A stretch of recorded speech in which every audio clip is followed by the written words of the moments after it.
Hi ಎಲ್ರಿಗೂ ನಮಸ್ಕಾರ. ವರಮಹಾಲಕ್ಷ್ಮಿ ಹಬ್ಬ ಅಂದ್ರೆ ಹೆಣ್ಮಕ್ಳಿಗೆ ಅದೇನೋ ಒಂದ್ ಖುಷಿ. ನಮ್ ಕರಿಯರ್ ಟೆನ್ಷನ್ಕಿಂತ ಲಕ್ಷ್ಮೀ ದೇವಿ ಡೆಕೋರೇಷನ್ ಬಗ್ಗೆನೇ ತಲೆ ಕೆಡಿಸ್ಕೋತೀವಿ. ಹಿಂದಿನ ದಿನ ಅದೆಷ್ಟೊತ್ತೇ ಆಗ್ಲಿ, ಗಂಟೆ 1 ಆಗ್ಲಿ 2 ಆಗ್ಲಿ ಡೆಕೋರೇಷನ್ ಮುಗಿಸೇ ಮಲಗಬೇಕು. 100% ಇದೆಲ್ರಿಗೂ ರಿಲೇಟ್ ಆಗೇ ಆಗುತ್ತೆ. ನಮ್ಮ ಮನೇಲೂ ಇದೇ ಕೇಸ್ ಕಣ್ರಿ. ಹೂ ತಂದು ಮಾಲೆ ಮಾಡಿ ಲಕ್ಷ್ಮೀ ದೇವಿಗೆ ನಮ್ಗೆ ಎಲ್ರಿಗೂ ವಿಳ್ಯದೆಲೆ ಮತ್ತು ಸೇವಂತಿಗೆ ಹೂವಿಂದ ಕಂಕಣ ಕಟ್ಟಿಟ್ಕೊಂಡ್ವಿ. ಇವಾಗ ನಮ್ಮ ಹಬ್ಬದ ಮೇನ್ ಸೆಂಟರ್ ಆಫ್ ಅಟ್ರಾಕ್ಷನ್ ನಮ್ಮ ಲಕ್ಷ್ಮೀ ದೇವಿನ ರೆಡಿ ಮಾಡೋಕ್ಕೆ ಒಂದು ಬ್ಯೂಟಿಫುಲ್ ಸ್ಯಾರಿನ ಸೆಲೆಕ್ಟ್ ಮಾಡಿಕೊಂಡು ಅದನ್ನ ಪ್ಲೇಟಿಂಗ್ ಮಾಡಿ ಪಿನ್ ಮಾಡಿ ಇಟ್ಕೊಂಡ್ವಿ. ಅದನ್ನ ಲಕ್ಷ್ಮೀ ದೇವಿನ ಕೂರ್ಸೋಕೊಡೋಕ್ಕೆ ನೀಟಾಗಿ ಸ್ಯಾರಿ ಡ್ರಾಪಿಂಗ್ ಮಾಡಿದ್ವಿ. So guys, here is the first look of saree draping.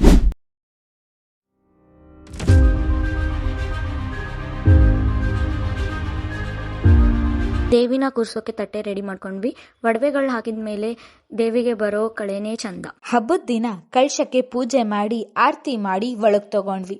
ನಮ್ಮ ಮುದ್ದಾದ ಲಕ್ಷ್ಮಿಗೆ ಮಲ್ಗೆ ಹೂ ಹಾಕಿ ಗಣಪತಿ ಮತ್ತು ಶುಕ್ರಗೌರಿ ಇಬ್ರಿಗೂ ಪೂಜೆ ಮಾಡಿದ್ವಿ. ನಾವೆಲ್ಲರೂ ಕಂಕಣ ಕಟ್ಕೊಂಡು ವರಮಹಾಲಕ್ಷ್ಮಿ ಪೂಜೆನ ಶುರು ಮಾಡಿದ್ವಿ. And here's the glimpse of it.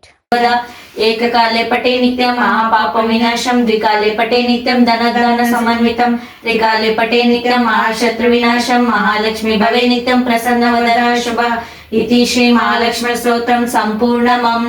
Om Sarvamangala ಮಾಂಗಲ್ಯೆ ಶಿವೆ ಸರ್ವಾರ್ಥ ಸಾಧಿಕೆ ಶರಣ್ಯೆ ತ್ರ್ಯಂಬಕೆ Gauri Narayani ನಮೋಸ್ತುತೆ.